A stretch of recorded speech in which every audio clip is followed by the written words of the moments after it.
阳光热情的南美大国，除了森巴和足球，还有这群草原壮汉，足以撼动全国经济。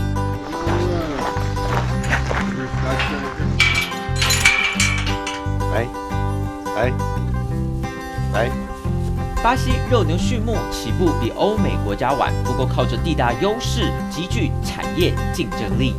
巴西中西部广大的草原是全国放牧肉牛面积最大的区域，而巴西的牛肉产量也时常成为全球第一。这里的牛来自印度品种，叫做 Nelore， 特色是偏白的皮肤，也有着更耐热的体质。19世纪才引进的印度品种，至今占巴西全国肉牛80%，能快速成为主流，是因为它们几乎不用管理。Onde você faz o melhoramento genético com inseminação e com a transferência de embrião. Aí você tem a parte sanitária, que é onde os vaqueiros fazem o controle a pasto do gado e olha para ver se precisa fazer algum manejo ou não, mudança de pasto. 这家大型牧场位在亚马逊雨林东南部的 Mato Grosso 州，粗放式养殖，全场2万多头牛，只需要65个工人。牧场面积广达45000公顷，相当于1730座台湾的大安森林公园。要仔细掌握每头牛，难如登天。除了植晶片，就靠骑马奔驰的牛仔们。Esse aqui na Vera Cruz a gente reúne o gado na remanga, né, para dar rodeio, que a gente chama aqui, e vistoriar, né, ver se não tem alguma bicheira, algum animal machucado, né, e para ficar melhor de dar rodeio. 巴西畜牧全国平均1公顷土地养1头牛，对比高效率的荷兰、以色列，效能不到1/3。因为对业者来说，广大土地就像取之不尽。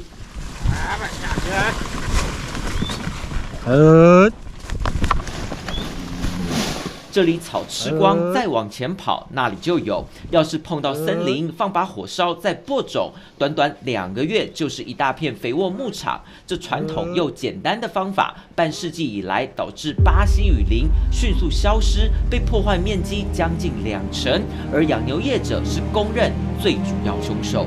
Seria interessante eles virem fazer uma visita, né? É muito interessante se eles pudessem vir ver o que está sendo feito. Porque a gente falar mal é fácil. Agora o bom seria vir ver o que está acontecendo, ver a realidade. “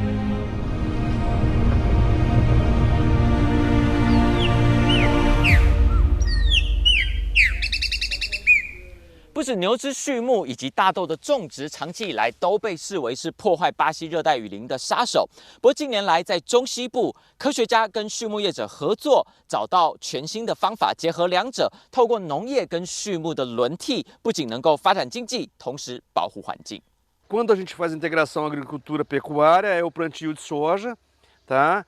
E depois retorna a pasto.O que a gente diz é o seguinte, que para cada ano de agricultura plantado, para cada ano de soja plantado, você tem 3 anos de pasto bom. 2010年，这家牧场开始将部分土地改种大豆，但向来最恶名昭彰的肉牛、种豆2大产业，竟然破天荒成为保护环境的全新解方。With this management system, we can double the soybean production of Brazil.We can triple the cattle production of Brazil without to cut any tree. 牧草因为常年生长，不需翻耕，光合作用量大，降低有机分解速率，因此能在土壤中储存大量的碳，同时也降低空气中的2氧化碳。而大豆则是能透过固氮作用，把空气中的氮转化成土壤中的氮化合物，让作物减少对化学肥料的需求。科学家发现，只要透过两者轮耕交替，分别提供碳和氮，就能让土壤更加健康。Ela fixa nitrogênio. Ela aqui, quando ela está toda vermelhinha, ela está ativa. Quando ela perde a eficiência, ela faz o ciclo dela, o nódulo fica preto. Então aqui ela está em pleno vigor de atividade, que ela está vermelhinha. 其实固氮作用并不是什么科学新发现，但在巴西长期以来，使用土地如同免洗，用完就丢。光在亚马逊周边地力耗尽、荒废的旧牧场就超过1200万公顷。如果全数透过大豆来救，这么一来就不需要再跟雨林争地。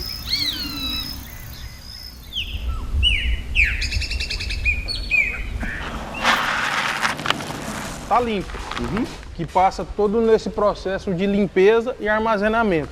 Aqui é o grão já pronto para exportação. E tá na umidade que precisa, tá seco e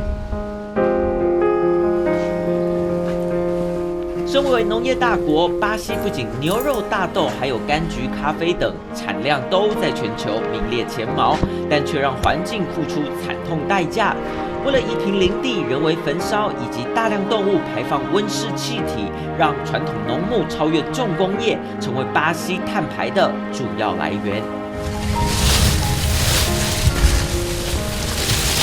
从1960年代开始，巴西政府带头鼓励种植，加上导入基因改造技术，产量就此突飞猛进，更在2020年起超越美国和阿根廷，成为世界第一。而当规模不再是唯一目标，10多年下来，大豆和牧草轮耕，众多好处不止产量大增，提升获利。Quanto mais o tempo passa, mais essas áreas conseguem atrair mais chuva para cá, porque é um ecossistema que, querendo ou não, tem uma transpiração, né, e consequentemente faz com que acumula mais chuva na região. Se você pegar uma área totalmente aberta, sem nenhum tipo de vegetação, 巴西环境科学家花了超过30年，才终于说服业者，但革命尚未完全成功。截至2022年，愿意投入轮耕的只占上千家牧场的10%。